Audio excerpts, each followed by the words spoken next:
In this video I tell the incredible story of Rome, how it grew from a small village into a vast empire. From the gods' legends and bitter wars to shrewd politics, I'll go step by step through everything that made Rome, Rome. These lands were believed to be chosen by both gods and humans. This phrase was said about Rome, the heart of the Roman Empire, which would one day stretch from England to India and become the world's first superpower. Its location truly allowed it to dominate the entire Mediterranean and therefore the world. Almost like a gift from the gods, Rome transformed from a small village into a great republic, and then into an extraordinary empire in just half a century.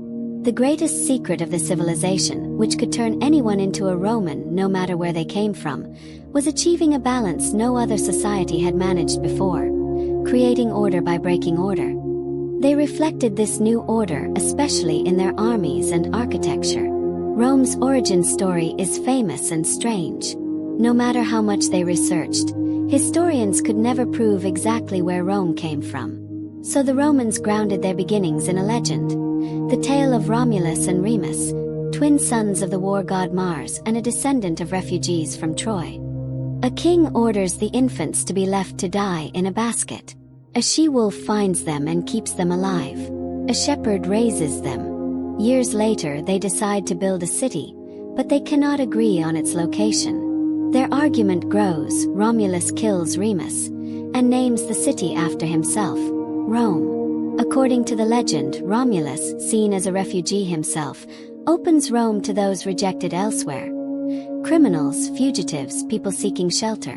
This quickly turns Rome into one of the most cosmopolitan centers of the ancient world. This policy of acceptance becomes the first major rule written into Rome's identity. Whoever you are, you can become Roman. It is unclear whether Romulus truly lived, but after him Rome is ruled as a kingdom. Latin takes shape, infrastructure rules appear, and the foundations of architecture and engineering are laid. But the monarchy ends with a major scandal. Sextus Tarquinius, son of King Tarquinius Superbus, assaults a respected Roman woman named Lucretia. Her suicide enrages the people. The royal family is exiled and the Roman kingdom collapses. Thus begins the Roman Republic. Romans have now witnessed the danger of giving one person unlimited power, so they divide authority. Society consists of two classes: patricians, the nobles, and plebeians, the common people. At first, the nobles hold more power, but the plebeians expand their rights over time. Instead of a king, two consuls are elected, balancing each other as they govern. The Senate provides guidance, while tribunes, elected to protect the plebeians, can use veto power when needed.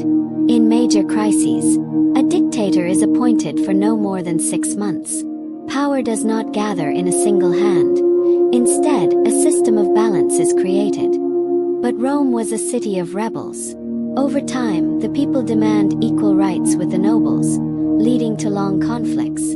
At one point, the plebeians even abandon Rome entirely, leaving the state unable to function. Eventually, an agreement is reached, and SPQR, meaning the Senate and the people of Rome, officially defines the government.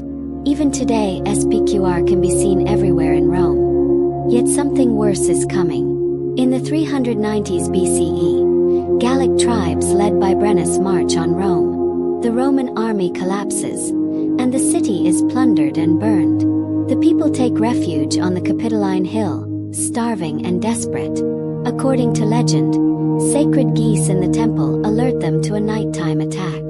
Soldier Marcus Manlius stops the assault and saves Rome at the last moment. This becomes Rome's ultimate trauma. To ensure this never happens again, Rome rebuilds its army and system from the ground up. In the following centuries, Rome expands across Italy.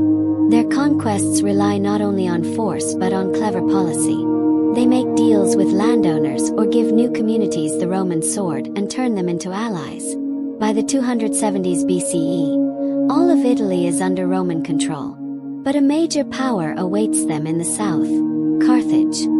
Descendants of the Phoenicians, Carthaginians have become a huge power dominating the Mediterranean. Their clash with Rome triggers the Punic Wars, a series of conflicts lasting nearly a century. In the First War, Carthage controls the seas while Rome uses new engineering tactics. Rome eventually takes Sicily. But the real storm begins with the Second Punic War. Hannibal of Carthage performs one of history's wildest maneuvers. He crosses the Alps with war elephants and invades Italy from the north. Rome is shocked. At the Battle of Cannae, Hannibal destroys almost the entire Roman army, but he lacks the strength to besiege Rome itself, and this changes the course of the war. Rome buys time. Scipio Africanus cuts off Carthage's resources in Spain, then lands in Africa. Carthage recalls Hannibal. In 202 BCE, the two commanders meet at Zama. This time Rome wins. Hannibal is defeated. Rome becomes the sole ruler of the Mediterranean. Next, they target the Greek world. They defeat Macedonia and take control of Greek city-states. But then Greek culture strikes back.